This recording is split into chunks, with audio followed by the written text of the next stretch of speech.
paduka ingkang tansah momong dhateng jagat kula. Kula ngantoske calon kiblat pukulun.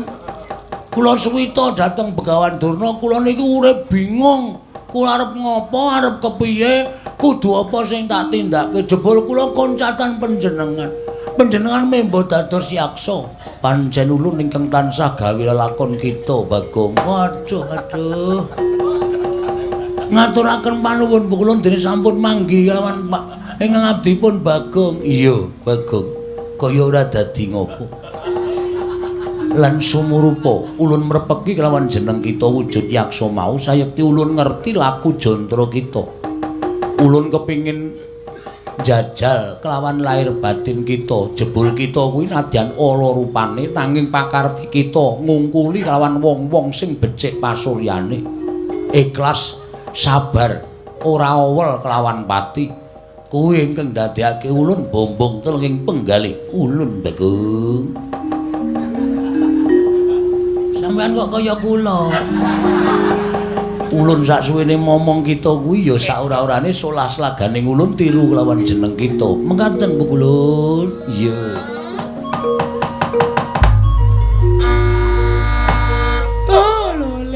Lole kenthos walu gembol manyar-manyar duneng dungkul wana dadi alas-alas dadi wana. Dek Pate, pripun? Gawe kaget ati kula tak kira ana cantrik ingkang sowan. Lah iki ora mangling rak Bagong to Dipate. Dalah. Iki kok aneh temen. Ing atase Bagong kok sowan neneng Sukalima. Ning ati-ati lho, Kang. Bagong kuwi wong dugal kewarisan kuwi anake Semar. Mula nek nganti mengko Kakang kuwi klera-kleru le paring pangandikan gedene nyocok atine Bagong. Oh, aja takon dosa. Bocah kuwi arep kaya ngono nek nesu ngilani lho, Kang. Mula tak gawe ati-ati ya, Di. Iya, sing ati-ati wigatine apa? Gek timbalana kok malah merem-merem kok malah turu bocah kuwi. Oh, mana kawan Bagong gawe kaget. Atiku dene kowe sowan ana ing Sukalima, janur gunung Kadingarit. Monggo adat sabene kowe kuwi ora nate sowan ana ing Sukalima. Bagong, kowe padha raja sak praptamu. Panakawan. Pangestunipun Penemban Durna tansah winantu ing kabagyan sowan kula tebih saking Sambikala kepareng kula ngaturaken sembah sumungkeming pangabekti kula konjo. Oh iya tak tampa. Pangestuku tampanana ya Bagong. Kula pundi nggo jimat paripe ndayanana ing kasantosan. Oh, Dipate, sajake rada lerem atine kok. Basane ya genep tata kramane ya unggah-ungguhe. Iki lagi pertama. Engko saya suwe ya saya sak karepe dhewe aku kuwi kulina karo Bagong. Bagong padha raja sak praptamu. Pate Sesuki. Lah ra kenal. Sengguna lali Sengkuni winantu ing kabagyan sowan kula kepareng kula ngaturaken sembah pangabekti kula konjur kena Pate. Iya Bagong tak tampa pangestuku tampanana. Kula pundi nggo jimat. Bagong padha raja sak praptamu. Ndara Satama? Iya. Wilujeng Ndara bekti kula konjuk. Iya, pangestuku tampanana. Nggih. Keng ibu pundi? Hus. Ngandel ora. Wis. Men kepengin kangen Tahu tak nggo balapan jaran Wis, ngandel ora. Oh, Bagong kowe aja kebangetan ya, Bagong.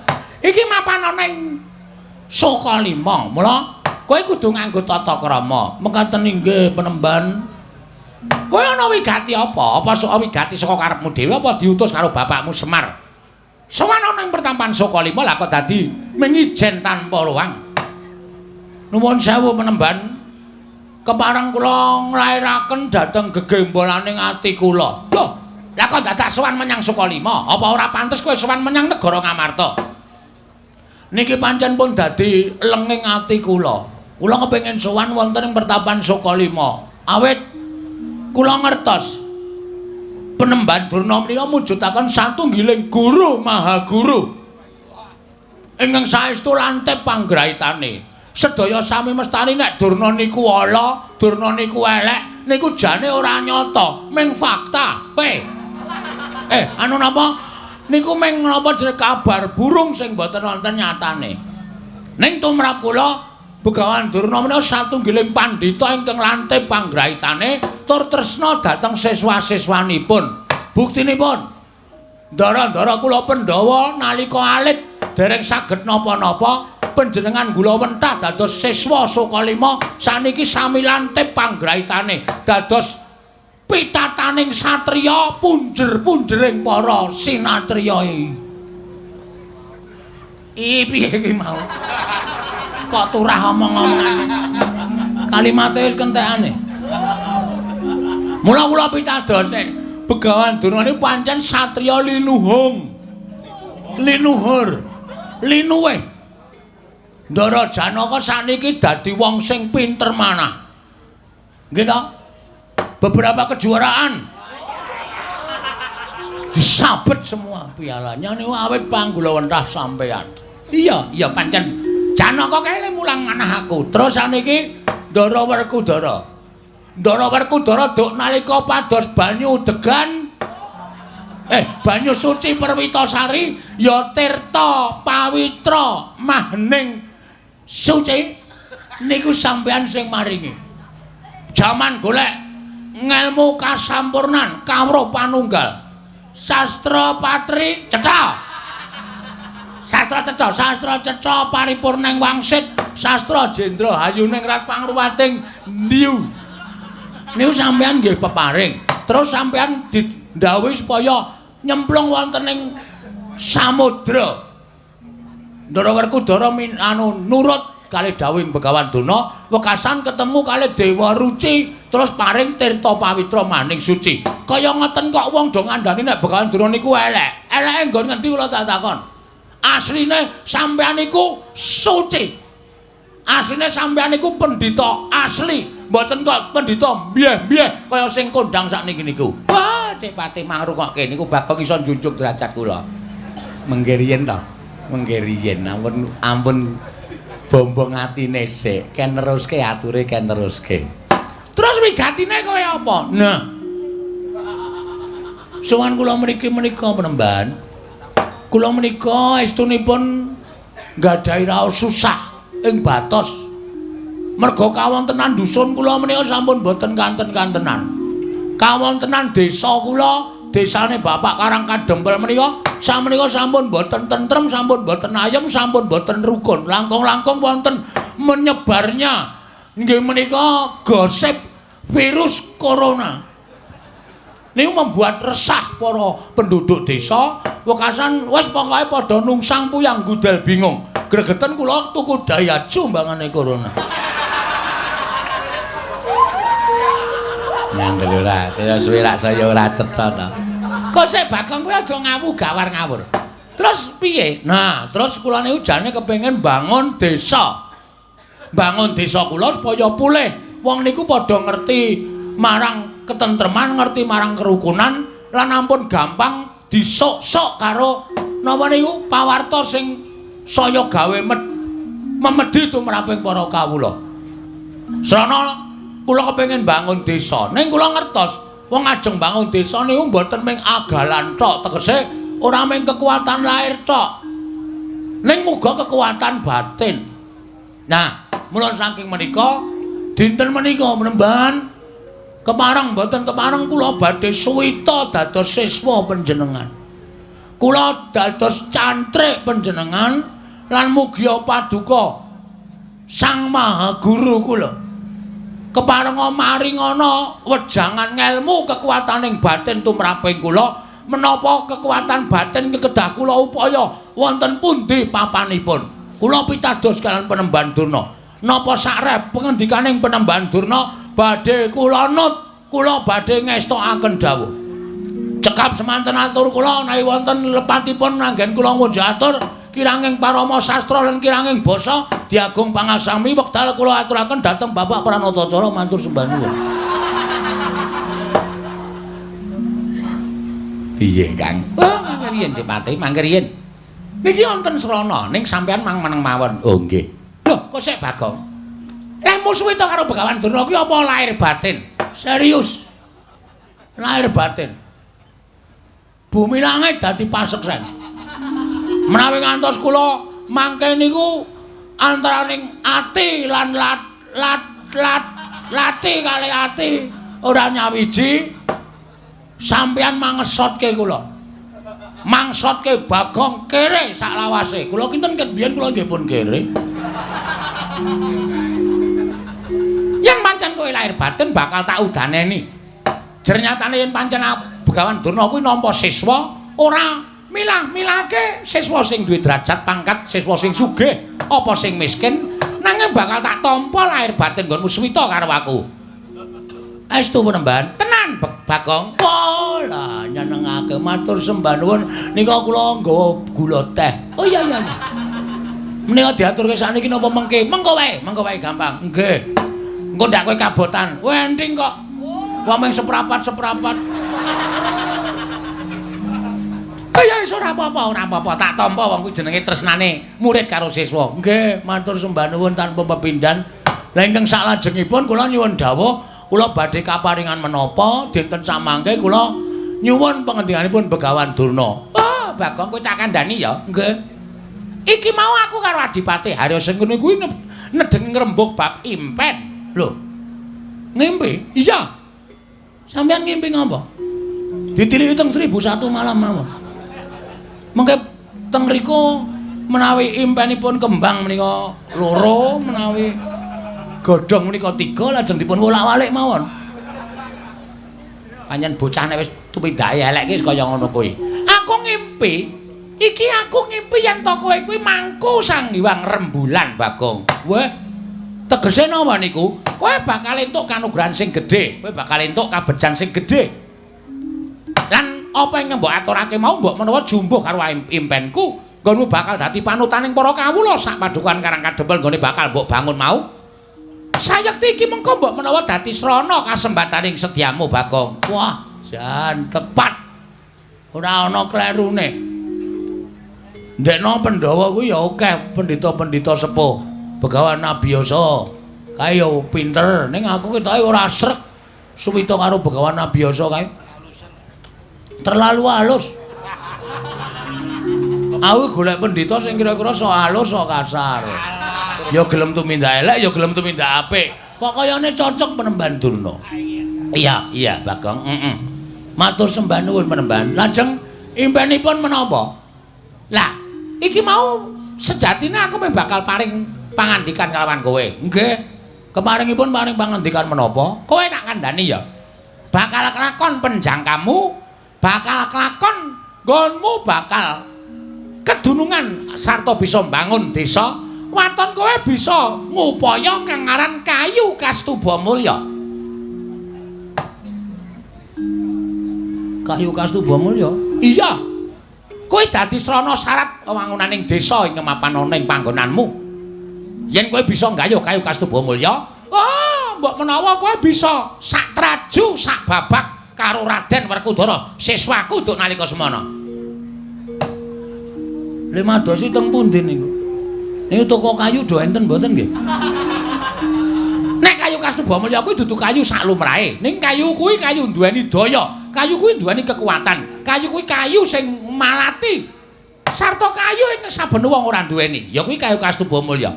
Terus anggenipun ngupadi wonten pundi? Nah, kowe tak kandhani. Kayu Kastuba Mulya kuwi papane ana ing Gunung Candrageni. Waton kowe bisa munggah ana ing Gunung Candrageni, iso nggayuh Kayu Kastuba Mulya. Apa ingkang mbok jangka bisa kasembatan pewangunaning desamu bakal ngrebda ngrembaka para kawan Bagong. Kagiat risang kapirangu rinangkul kinempit kembet.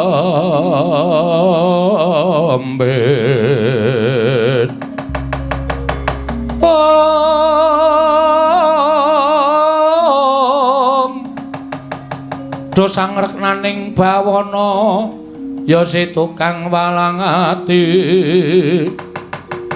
ya si tukang ngana sing tias. ya situ kang kutu kering ing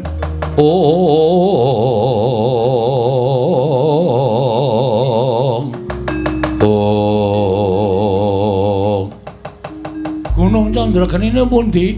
Gunung Candrageni kuwi sak pinggire Gunung Mahameru. Kowe mapan ana ing ana Tibrasara, kowe munggah ning Gunung Candrageni. Ing kono ana wujuding kawah. Kowe nyemplung jroning kawah. Kowe modar iki engko. Nuwun sewu. Kula mlebet wonten telenging kawah. Kowe mlebu ning telenging kawah. Mengko jroning kawah kono kowe bakal nemokake wujuding kayu kastuba mulya. Nuwun sewu. Napa kula mboten pejah, Bagong? Kowe kelingan ora Werkudara? Ora ana jamak lumrahe wong kang padha ngiyas karo pengendikaning Begawan Durna. Wong akeh wong kang ora padha percaya karo Begawan Durna ing atase golek ngelmu kok nyemplung telenging samudra. Nanging ngelmu kuwi papane menyang endi papan wae. Waton percaya kowe karo gurumu mesti kowe bakal entuk ngelmu. Kowe entuk ingkang ndok jangka, kowe entuk ingkang bakal mbok gayu. Oh nggih. Nggih ngestakaken dawuh. Nek wis mantep ya mantep, yen iya ya iya, yen ora ya ora. Yen wani aja wedi-wedi, yen wedi aja wani-wani. Kuwi kudu mbok cekel sing kukuh bako. Nggih, siap. Wani ora? Wonten. Nek nyemplung kawah wonten pun mboten napa-napa. Kula urip ya mung doyak-oyak dep kolektor kok. Lha wong kula nyemplung telenging kawah malah entuk ya kelakon mulya, ora entuk ya modar teng mriku mboten napa-napa. Bagus. Yen pancen kaya mengkono kowe mangkat to. Dina iki dina ingkang prayoga. Dina iki wektu ingkang apik tibane ratu yen napa engko gayuh bakal iso kasembadan. Nune nggih ngestakaken dawuh. Nyuwun pamit penembahan matur sembah nuwun nggih sampun paring ilmu kalian kula. Oh iya Bagong wis ora dadi ngapa. Rekyana partai kula nyuwun pamit. Ya Bagong sing ati-ati aja kaya bocah cilik. Darasatama kula nyuwun pamit. Ya Bagong sing ati-ati aja kaya bocah cilik. Nune nggih sampun nggih penembahan. Oh iya Bagong tak sangoni puja sesanti. Nereng sambi kala sak laku jantramu. Muga-muga kasembatan penjangkamu. Nyuwun pamit tambahing pangestu sing ati-ati aja kaya bocah cilik Ponokawan Bagong.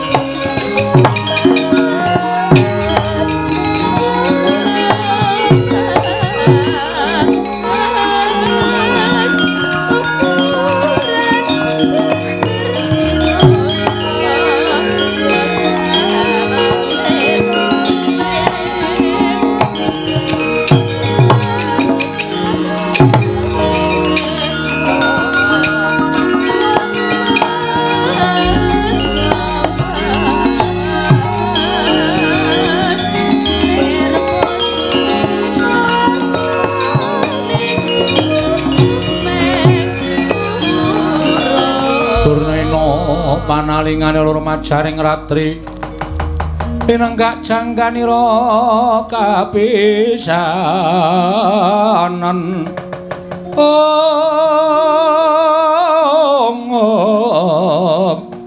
aning perang Bratayuda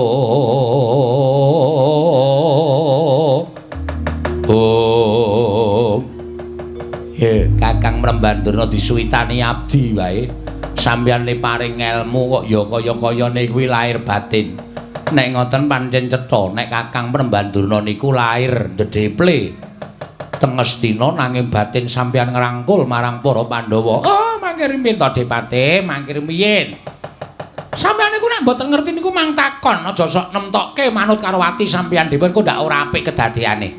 Lah nyatane kula ngerti sampeyan menehi pusaka wujuding kayu kastuba mulya. Nuwun sewu, kayu kastuba mulya niku kaya ngapa kok ya ora tau weruh. Lah kok iso ngandhake papane. Sampeyan wau kula rak pun jawil karo sampeyan to Di, pang meneng mawon iki enten srana. Sampeyan ngerti mboten Bagong niku sapa? Bagong niku anake Semar.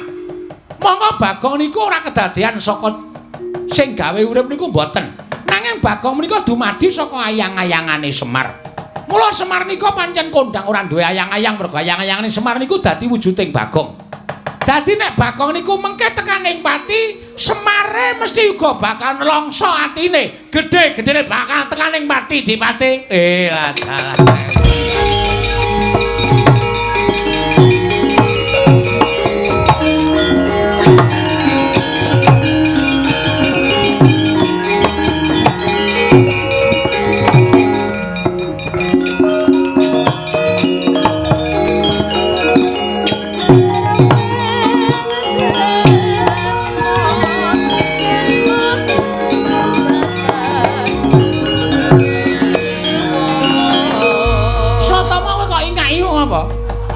Bola-bali nek Panakawan edan le mlaku medal Jawi kala wau mepet kula jebul sambi nyopet dompet kula.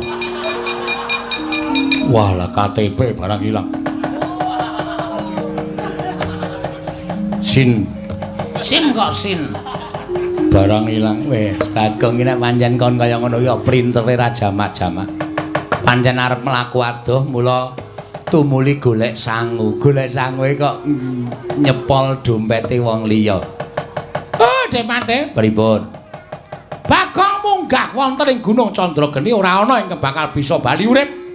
Mesti bakal tekaning pati. Nggih, kula ngaturake panuwun. Lah, kejaba saka niku gandeng kula wis menehi dalan. Mula sampeyan ya kudu makaryaning ing abdi kepatihan pripun Kakang Mrembanduna. Kurawa mangketake Bagong dilimpe ning dalan, pateni teng dalan.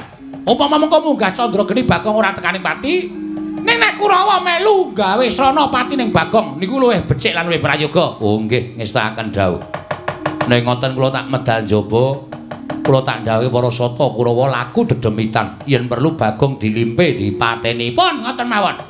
Bagong mati Semar pepes ora duwe kekuatan. Semar mati Pandhawa ringkih. Mateni Pandhawa angel mijet wae nganti suwe banyu sinaring. Kula nyuwun pamit Kakang. Nggih, ngatos-atos di ngatos-atos.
Kanjeng Rama, mesinipun paduka mboten gadhahi tumindahing kados mekaten menika. Wis utama ya kaya ngene iki wong sing kudu mbelani karo sesembane, mongko janjane geseh karo atiku.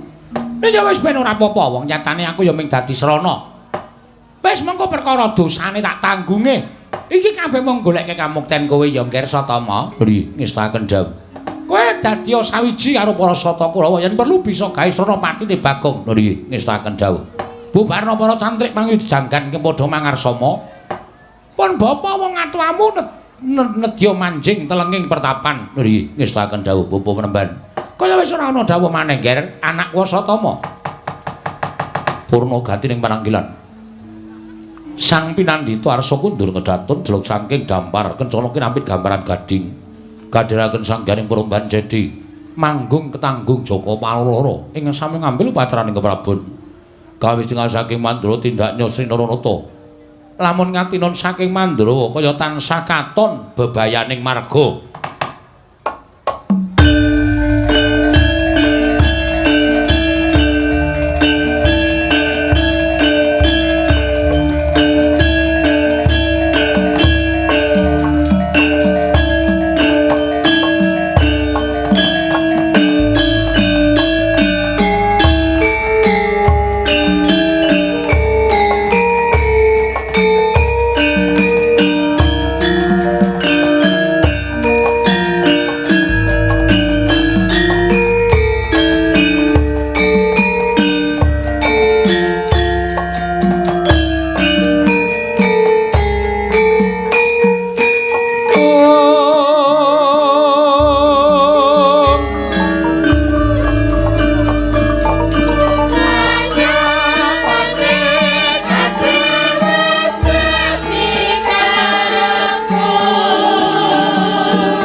sangarup. Nena gantoko sampun nalika semanten iki Lurah Bagong sampun nampi dawuh panjenenganipun Sang Tapa Begawan Durna.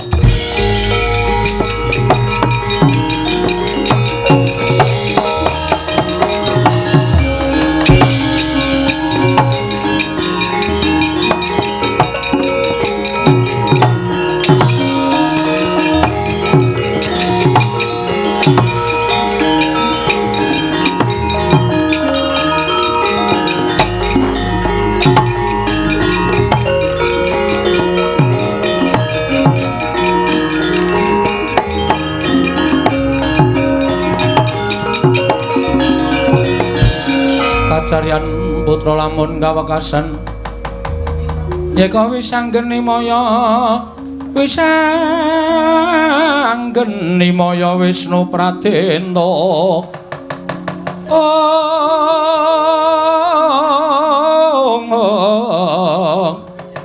wis anggeni maya Wisnu Pradenta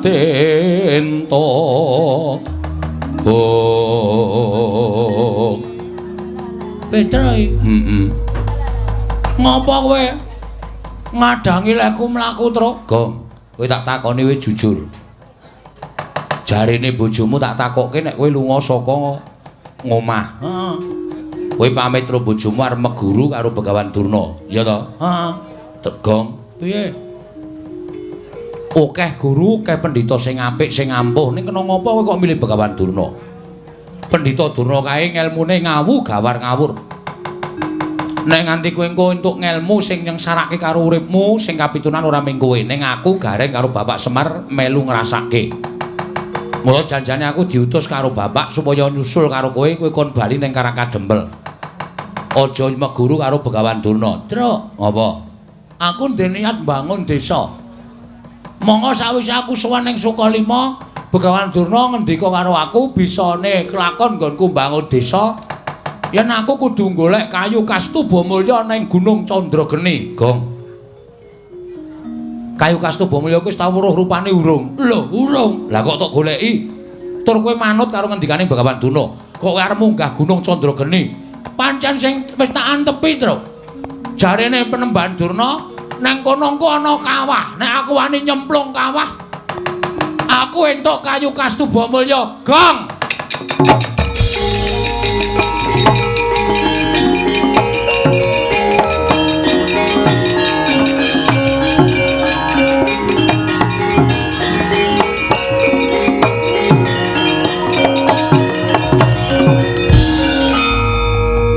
Kowe eling ora to, Le?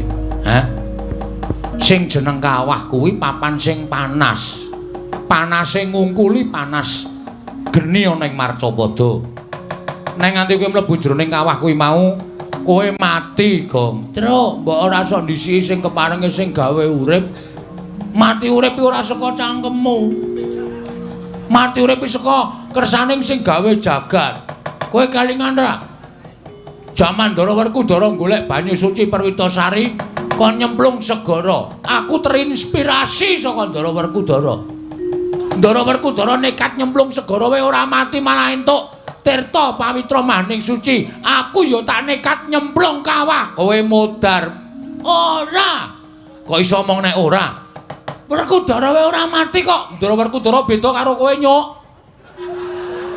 Suwe-suwe mangkel aku ngandani karo kowe iki.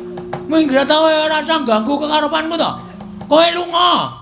Ya wis ning ngene bae. Nek pancen kowe ora gelem tak jak bali ngene bae, Gong. Yo tak ewangi yo. Piye carane golek ning aja nyemplung? Ora aku arep tetep nyemplung, aku ora ngadus barang dasare. Aku arep nyemplung, ora sah, rasa nyemplung goleki saka dhuwur, munggah Gunung Candrageni ya kena. Ning digoleki saka dhuwur. Ora, wis to kowe mulya. Kowe mulih ora? Kowe ora mulih salin perkara karo aku lho. Ora ana kakang, ora ana adi lho iki. Gong, ora edan kowe. Ora edan iki serius aku. Gelem mulih ora? Ora gelem mulih. Aku tegel karo Petruk. Kowe wani wae karo aku. Lho. Sing tak wedeni apamu aku nek kaya ngene iki ora wedi sapa-sapa, Tru. Aku nek wis katokan abang ngene iki wis nekat. Ora usah dadak pisan-pisan kowe dadak ridu lakune Bagong. Gong, aku njaluk karo kowe mulya tenan, Le. Nek ora gelem mulih aku meksa karo kowe. Nek kowe meksa karo aku, Salen perkara karo aku ana Kakang Adi Gelut. Aku mau nek kon gelut karo kowe. Nek ora gelem mulih. Nek ora mulih ya wis, aku ning ngemot ae wangi tro. Gong. Gong.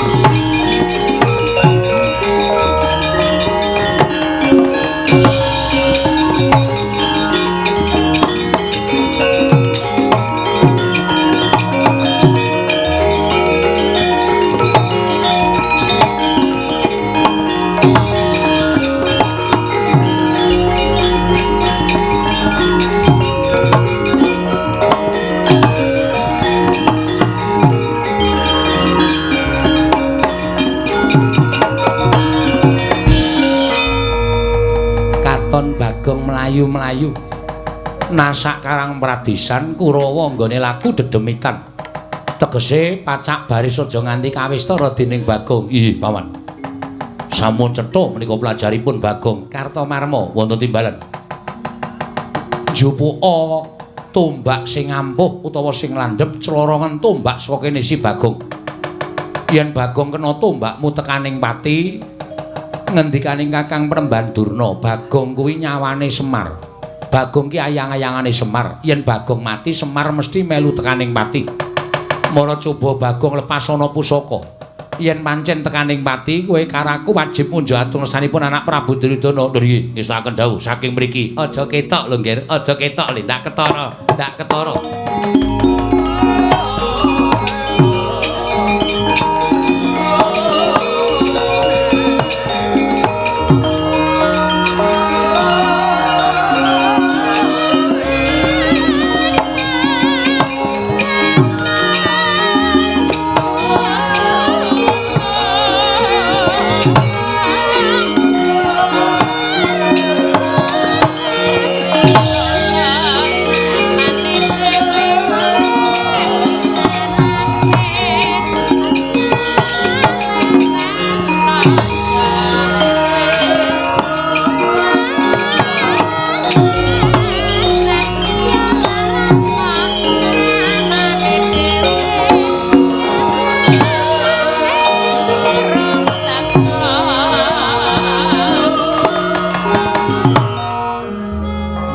Kaya kilat kesit pindha tatit lampahing pusaka ing dipun pasaken dening Sang Kartomarma.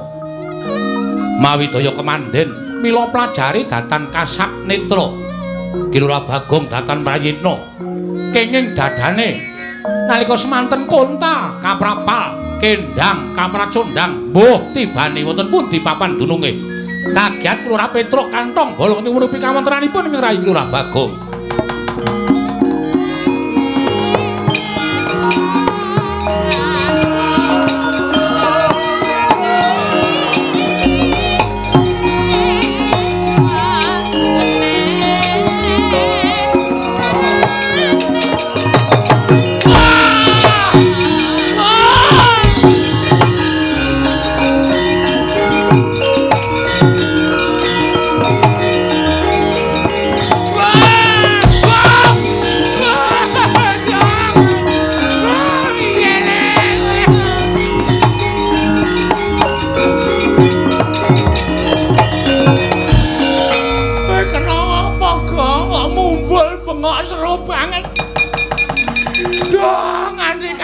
Mlatra ora krasa.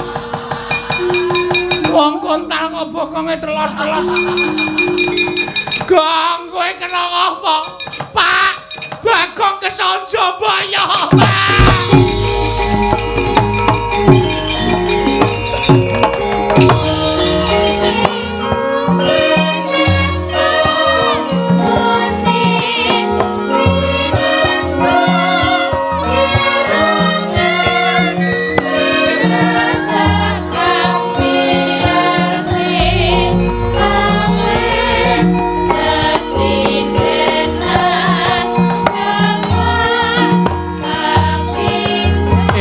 Wonten lengkahing Gunung Candrageni wonten samaning yaksa. Yaksa ing mapan wonten ing wana mila sinebat buta alasan.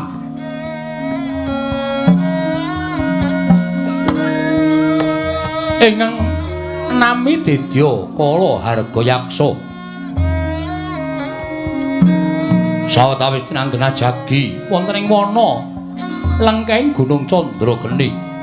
Sawetawis Sanggarga Yaksa sawetawis wekdal datan pikantuk tedha krana telasing sato kewan ing mapan wonten ing lengkeng Gunung Candrageni.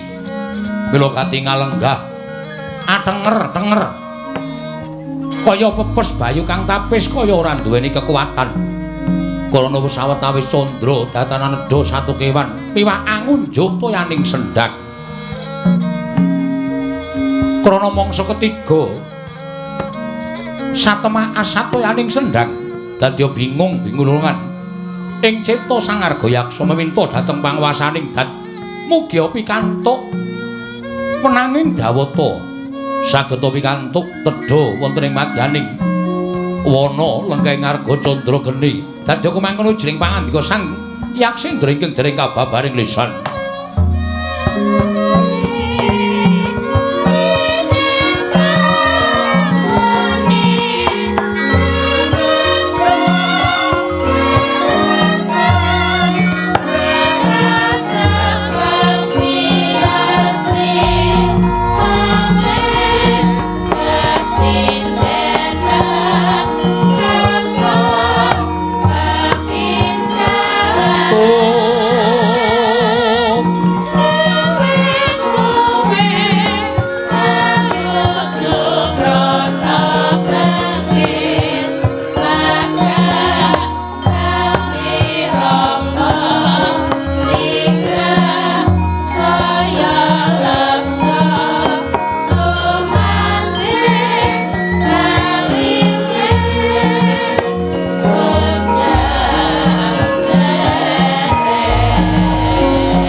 Among cipta pukulun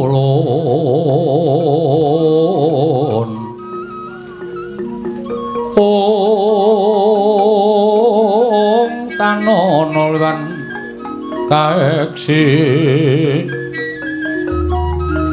mila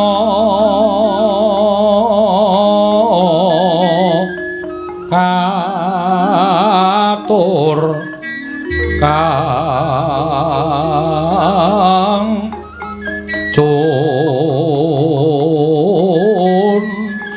domane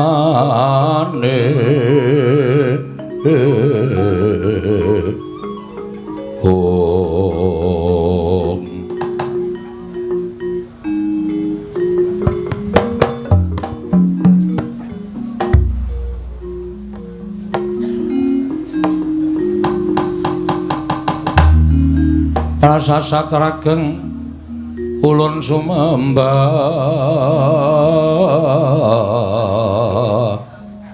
ing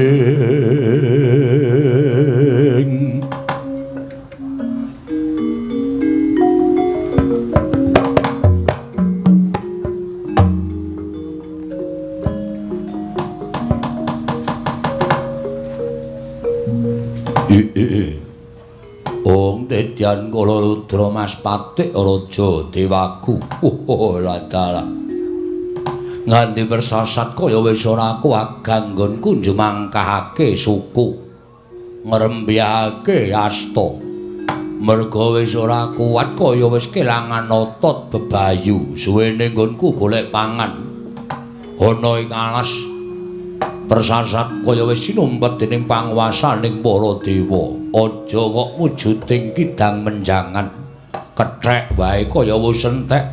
Aja kok wujuding kethek nadyan mregul wae kaya wis ora ana. Dumadakan ketiga ngerak agak-agak tetesing banyu dan ora teka. Mula sendang-sendang padha asat. Pendak esuk nggonku golek tetesing banyu embun supaya isa nelesi marang tenggok nanging ewadene kaya sinumpet dening panguwasaning dewa. Ladala. Lah apa ten bakal tekaning pati aku mapan ana ing alas kene. Yen to nganti durung ana tandha-tandha bakal teka panganku saka kemuraning para Jawata. Nggone wis paring urip kalawan aku mapan ing alas kene. Dewa, dewa. Aja nganti kula menika sampun ngantos pejah wonten ing madyaning wana. Menawi jengandika dewa menika sipatipun adil mesti kemawon tartemtu badhe paring tedha dhateng abdipun Arga Yaksa ing mapan wonten lengkahing candra geni menika dewa.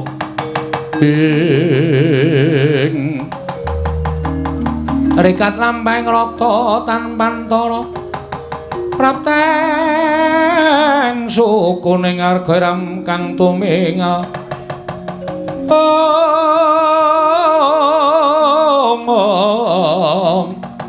Iram kang tumingal dendeng saengga praja. Kocap kacarita nalika semanten. Dereng paripurna sami Sang Arga Yaksa angudha raos madaning telenging wana ingkang ketap-ketap saking Dirgantara. Nenggih kuntaling ki Lurah Bagong. Nalika semanten kenging pusakaning Sang Hyang Parasata Kurawa dawah wonten kajenganipun Sang Arga Yaksa kagiat kadrakasan yang sedya Arga Yaksa wau.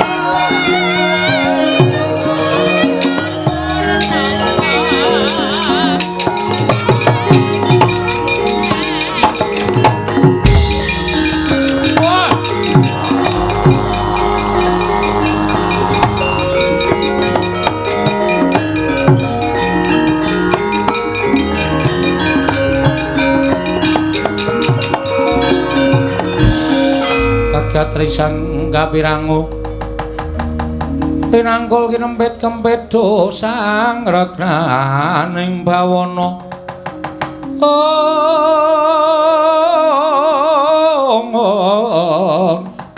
Dosang regnaning bawana ya setukang walang ati.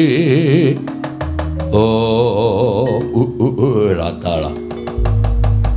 Lah jebul dewa mireng apa sing dadi pangudha rasaku nggonku wis suwe ora mangan sarta ora ngombe ana ing jroning alas. Lah kok dadi ora ngerti sangkan marane iki ana wujuding menungsa ingkang tiba saka ing Dirgantara. Mara bareng tak waspadake, ladala sajake wis tekaning pati. Mbok menawa iki dadi utusaning dewa sarta pengadilaning dewa tumrap aku ngene wis paring pangan kelawan aku ya. Pawongan kowe aja sambat kaningaya. Gandeng kowe tiba ning arep aku mongko aku lagi nandhang luwe kaya ngene.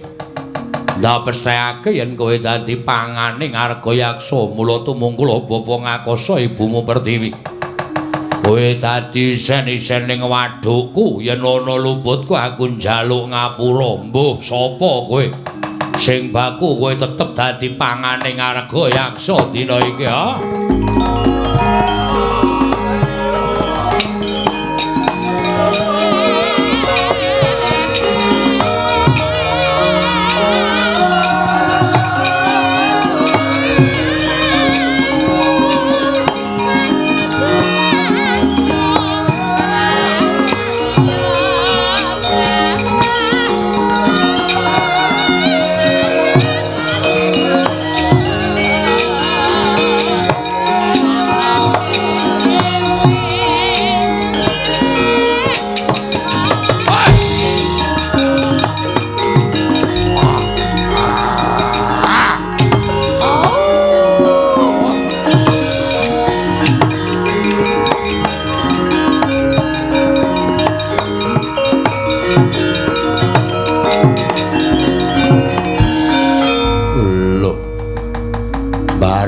Tak pangan kok tangi. Aku ini harus dipangan tangis. Tangis iki kok. Aku kok ora krasa kena pusakane Kurawa ketoke lho. Ana mak jelek ning dada terus kontal. Aku isih sadar ning antariksa iki aku isih iso eling aku bengok-bengok kok. Terus pet ra eling Purwadasina kok ngerti-ngerti tekan ning kene. Iki kono gendruwo dengkulmu melocot. Iki sapa e? Lho, kowe iso urip. Heeh. Kowe tiba ning ngarep aku. Lho, aku tiba ning ngarepmu? Iya. Kowe sapa? Kowe takon karo aku ingkang jaga lengkeng Arga Candrageni. Aku Arga Yaksa. Arga Yaksa. Kowe sapa? Aku Bambang. Tenan apa piye? Kudu, Nding. Sapa? Joko. Wah, sing tenan sing ngendi? Ora, aku Bagong. Bagong. Bagong wong saka ngendi? Aku saka Karangkadempel, anake Semar. Anake Semar. Heeh. Ngopo kok tiba ning ngarep aku? Niatku arep munggah ning Gunung Candrageni. Aku sing jaga Gunung Candrageni. Nah, gandeng kowe sing jaga Gunung Candrageni. Aku njaluk palilamu ya, Arga Yaksa. Njaluk palilah piye? Lilanana aku tak munggah ning Gunung Candrageni. Hosik. Kowe arep golek apa ning Gunung Candrageni? Aku nampa dawuh pangandikaning guruku. Gurumu sapa? Begawan Durna. Aku kon golek kayu Kastuba Mulya ning tengah-tengahing kawah sing mapan ana ing Gunung Candrageni. Oh, lha kowe nglalu. Kawah kuwi awane panas. Kawah kuwi panase ngungkuli geni Madyapada. Yen kowe nyemplung kawah kowe tekaning pati. Aku duwe keyakinan kok, Arga Yaksa. Kowe duwe kapercayan piye? Mati urip ki ora saka kawaning, mati urip saka kersaning Gusti. Mula nek guruku dawuh aku kon nyemplung kawah, aku ya arep nyemplung. Mergo aku ki suwijining siswa sing ngabekti marang dawuh perintahe guru. Ning gurumu njlomprongke karo kowe ora ana wong golek kayu Kastuba Mulya kok mapan ning telenging kawah. Selagine aku wae sing tunggu Arga Candrageni iki durung ngerti wujuding kayu Kastuba Mulya. Mula kowe kuwi janjane dijlomprongke karo gurumu ning kowe ora krasa. Masa guru kok njlomprongke? Ora ana guru kok mulang karo murid kok gawe bodho iki guru ngendi ora mungkin. Mergo aku ndek kapercayaan guru ki nek wis dawuh lahir batin kudu tak tindakke. Terus aku tak munggah ning gunung kene. Syarate ana. Syarate apa? Bayar. Ora. Aku ora butuh duit. Terus aku kudu kon ngapa? Waton kowe iso ngalahke aku, kowe kena munggah Gunung Candrageni. Piye kira-kira kowe wani karo aku apa ora? Yen kowe iso ngalahke aku, kowe munggah Gunung Candrageni. Yen kowe kalah karo aku, kowe dadi panganku tak lebokke ning wadukku. Waduh. Wah, berat iki. Aku mungsuh kowe. Iya. Nek iso menang munggah gunung, yen ora iso menang kowe tak dadekke panganku. Wis ngene wae. Pangane dadak gedabikan kesel. Aku perang karo kowe, nek kowe kira-kira ngelih, ning asli kowe ngelih. Iya, wis 3 sasi aku ora mangan. Wah, edan. Ah, nek aku wis modar aku kowe. Aku 2 jam ora mangane mae. Terus aku panganen wae. Lho. Kok kon mangan piye? Mangane dadak gelut tur aku mesti kalah mungsuh kowe. Tinimbang aku kalah mungsuh kowe wis ngene wae. Nyonya, wis aku pasrah wis.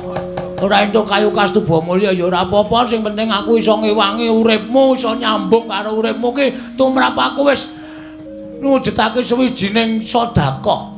Mula nek kowe arep mangan karo aku mangan ora apa-apa, ning ya kuwi iwakku ora enak lho. Ora apa-apa.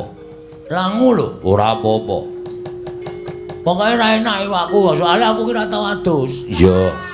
Ora apa-apa, ora adus ora apa-apa ning tetep kowe aku dadi panganku nek kowe ikhlas tak pangan. Ikhlas? Ora ikhlas ngopo? Wong mati ki kagungane sing gawe urip kok. Upama aku tok pangan, aku mati, terus kowe dawa umurmu kuwi padha karo aku wis entuk kanugrahan saka sing gawe urip dene aku iso nyambung uripe sedulurku. Kowe nadyan lagi lahi tepung. Wah. Wong kok apike kaya ngono. Pancen aku iki kondang becik kok. Aku iki kondang apikan kok. Mula nek kowe arep mangan karo aku mangan ora masalah. Ikhlas, ikhlas jan dolan-balan kok. Oh, lah dalah yen ngono mapano. Ngendi sikik sing kudu tak pangan? Manut. Ndak sikik apa ning atos. Dadak ngempukke. Nek arep empo ya kene iki. Ning kene iki sok metu gase lho. Nek kene madhes ngono kowe muntah-muntah. Moh aku apa kene iki malah sadurunge rene nang kene sikik kene luwih jemek. Piye? Wah ngewuhke. Cengel apa piye? Cengel ki empuk malah nyok. Tersan wis gawe wis. Engko ndak kowe selak lara lho. Kowe 3 sasi ora mangan nek ora mangan wong kaya aku ngene iki engko ndak malah kowe ribet uripmu. Kowe mati aku mongko sing adu arep karo kowe. Kowe urung tau ketemu karo pawongan. Aku kok ora nulungi karo kowe iki aku dosa gedhe karo kowe. Yen ngono ikhlas tenan, ikhlas mapano. Wah, untal malang dening Argayaksa. Wis untal aja malang. Engko dadak ngombeni. Mujur wae terus langsung tekan weteng. Oh iya, mujur ya kena. Wis ngono wae. Mauntalan ya. Ya wis. Mati wis mbangane bali ya wis isin. Nang kene ra iso munggah gunung malah ketemu buta ngelih. Wis kono. Nggo nyambung uripmu Argayaksa ora apa-apa. Aku yakin ikhlas.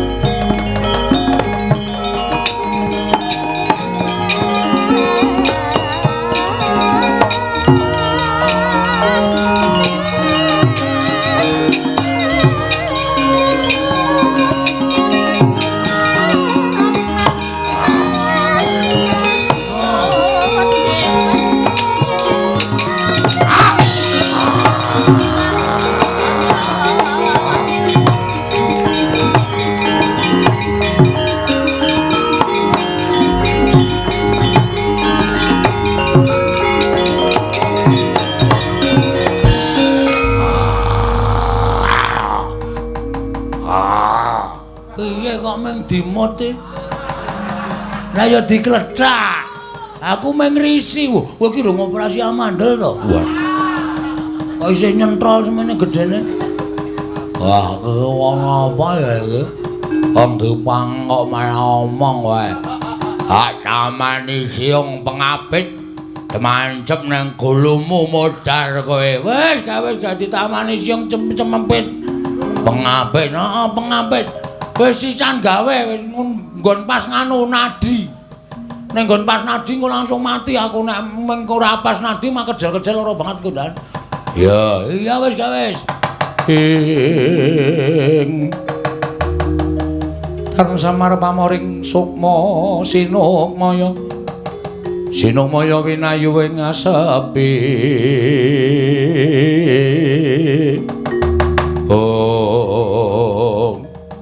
Kocap kacarita nalika semanten pus ginigit mestakane Ki Lurah Bagong ing batos Sang Argayaksa gumun dene wonten tiyang ingkang ikhlas lair batosipun minangka tedhanipun Sang Argayaksa. Nalika semanten datan mubah, datan musik Lurah Bagong semanten ugi Sang Argayaksa ora obah. Angkalipun hanjentong nganti kaya patung. Nalika semanten kalaning para Jawata gaweaning para dewa. Ical wujuding yaksa nenggih pangejawantaing dewaning Lurah Bagong nenggih Sang Pukulun Bathara Bawarsari mrepeki ungganing Lurah Bagong. Oh.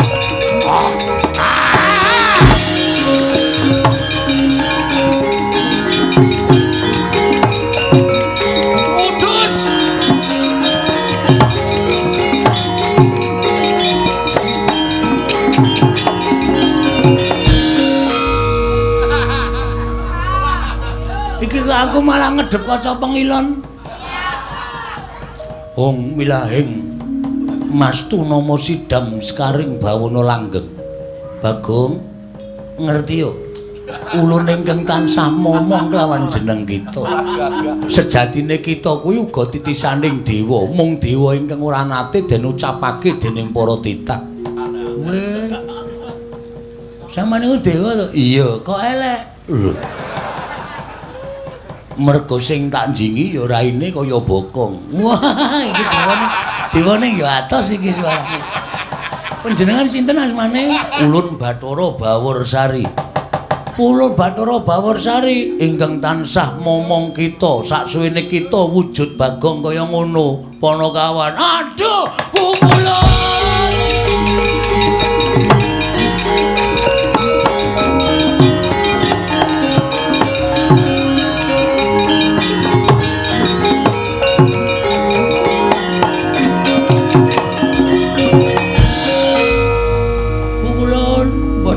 Bilih paduka ingkang tansah momong dhateng jagat kula. Kula ngantoske calan kiblat Pukulun.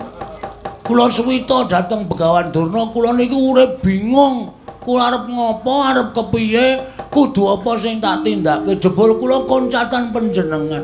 Panjenengan membo dados yaksa. Pancen ulun ingkang tansah gawe lelakon kita, Bagong. Waduh, aduh. Ngaturaken panuwun Pukulun dene sampun manggi kelawan Pak ingkang abdipun Bagong. Iya, Bagong. Kaya ora dadi ngopo. Lan sumurupa ulun mrepeki kelawan jeneng kita wujud yaksa mau sayekti ulun ngerti laku jantra kita. Ulun kepingin jajal kelawan lahir batin kita. Jebul kita kuwi nadyan ala rupane nanging pakarti kita ngungkuli kelawan wong-wong sing becik pasuryane.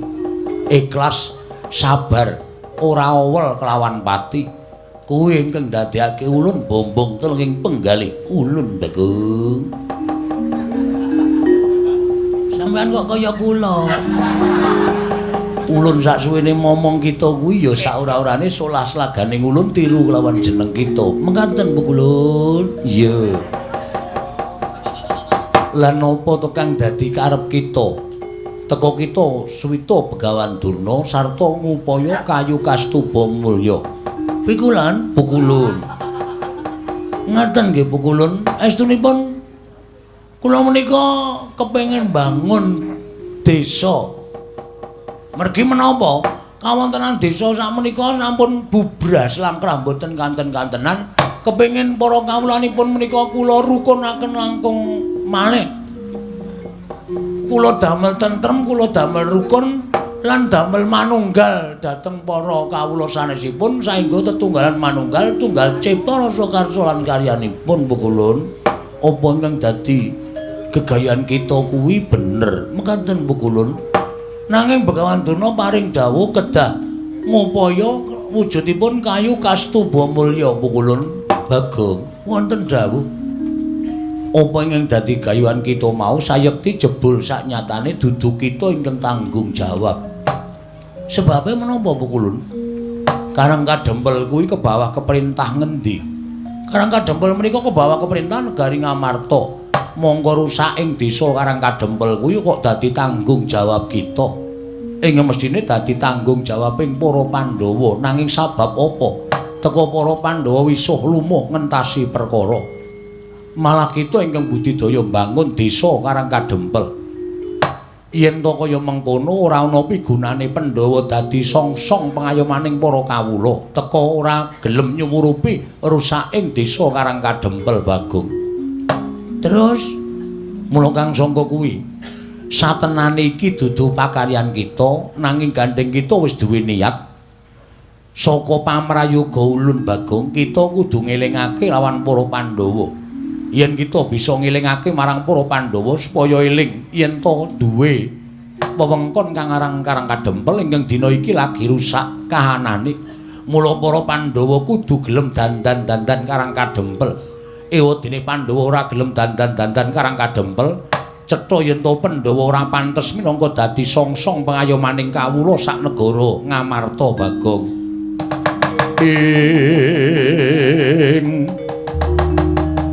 Kagyatri sang kapirangu rinangkul kinampit kambeda sang reknaning bawana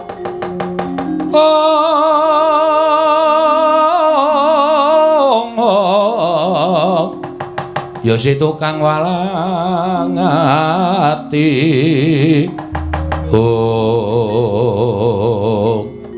mekaten Pukulun. Iya. Lajeng keparingipun apa ingkang kita upaya kayu kastuba mulya bakal ulun paringake lawan jeneng kita Bagong. Dadi syarat wangunaning desa Karang Kadempel. Nanging sadurunge kita ndandani desa Karang Kadempel luwih dhisik elingna para Pandhawa. Ora jeneng kita wani lan para Pandhawa nanging ngelingake sabab piyayi sepuh padha ngendikake, wong kang pinter padha ngandhakake sak apik-apike wong isih eneng alane, sak ala alaning menungsa isih kedunungan rasa apik. Mula gandeng Pandhawa kuwi wong satra ingkang ngateken ati suci pepayung budi rahayu. Nanging sing jeneng titah kesawapan kulit daging kuwi isih duwe rasa kleru lan isih bisa tumindak luput. Mula kang sangka kuwi wong kang kaya kuwi ingkang wajib madhangake lawan para Pandhawa. Inggih, ngestakaken dawuh Pukulun. Lajeng kepareng paduka mara gage tampan ana kayu kastuba mulya ingkang kita upaya Bagong.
Tanpa pepindhan lajeng selajengipun niki pripun Pukulun nek kula wujud Bagong kaya ngeten niki nek nganti kadenangan para Pandhawa mesti malah kula didukani entek amek kurang golek. Mula kula nyuwun pambiyantunipun Iwang Pukulun Bathara Bawarsari ingkang tansah momong dhateng jagat kula.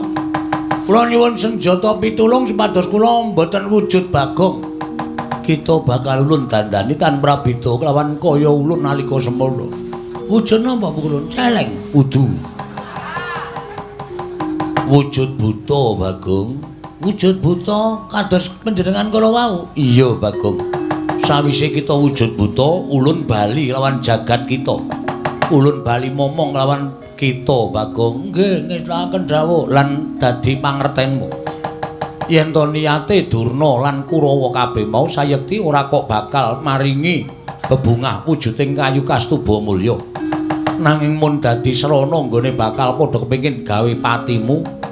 Sabab kita kuwi dumadi saka ayang-ayangane Semar. Ulun ingkang diutus dening Sang Hyang Jagat Giri Pratingkah kinen manjalma wujud titah saka asal mulane alan ayang-ayanganing Semar Badranaya.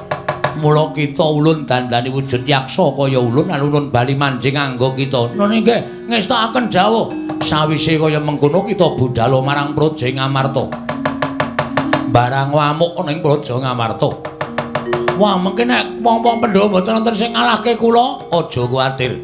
Iki dadi sarana Pandhawa eling lawan desa Karang Kadempel supaya Pandhawa uga mbantu kelawan nggon kita duwe niat bangun Karang Kadempel. Ngestakaken dawuh Pukulun. Megenga napas sawetara Panakawan Bagong. Tan samar pamoring sukma sinukmaya winah ya ing asepi sumiben teleng ing kalbu pambukaning warana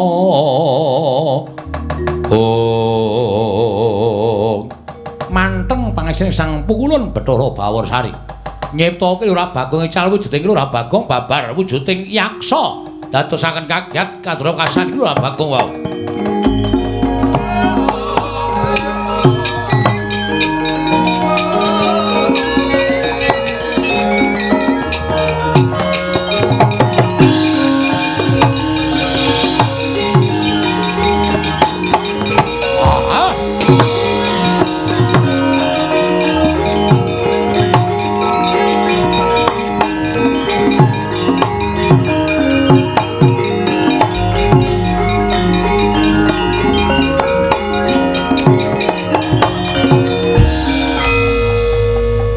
Wis wujud bali kaya asal mula nalika ulun mimba yaksa.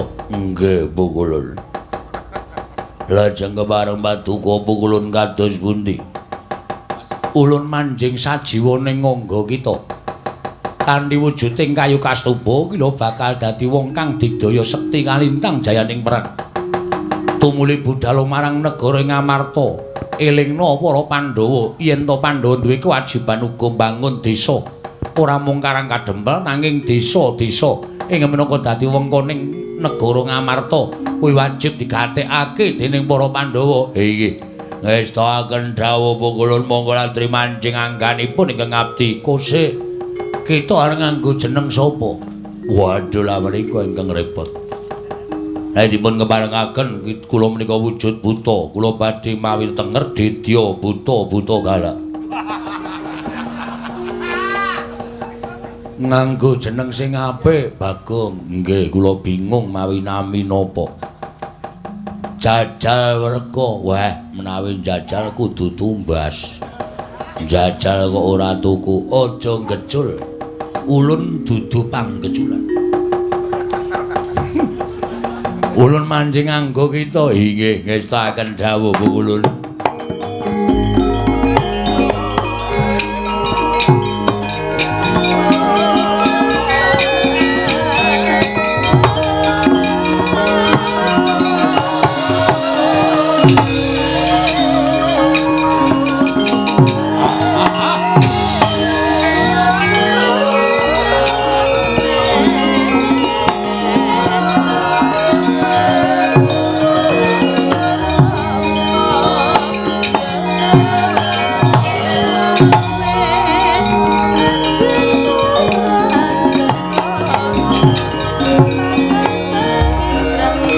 Pandhawa tata gati Wisraya Indriyaksa Sara Maruta Pawana Bana Margana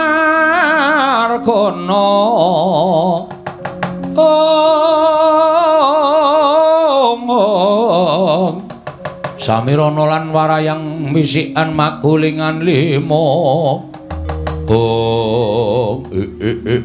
Ladala Panjen bener ngendikaning Wangadi Pukulun ingkang dawuh kelawan aku yen to sejatine iki dudu kewajibanku nanging nggonku tresna kelawan desa Karang Kadempel nganti tak rewangi ketoyong-toyong kaya ngene awakku bareng ketemu Iwang Pikulun Bathara Bawarsari dadi dalan nggonku bakal ngelingake marang para Pandhawa. Pandhawa ojo banget-banget nggonmu enak-enak lungguhan sira tumpang kendangan dengkul.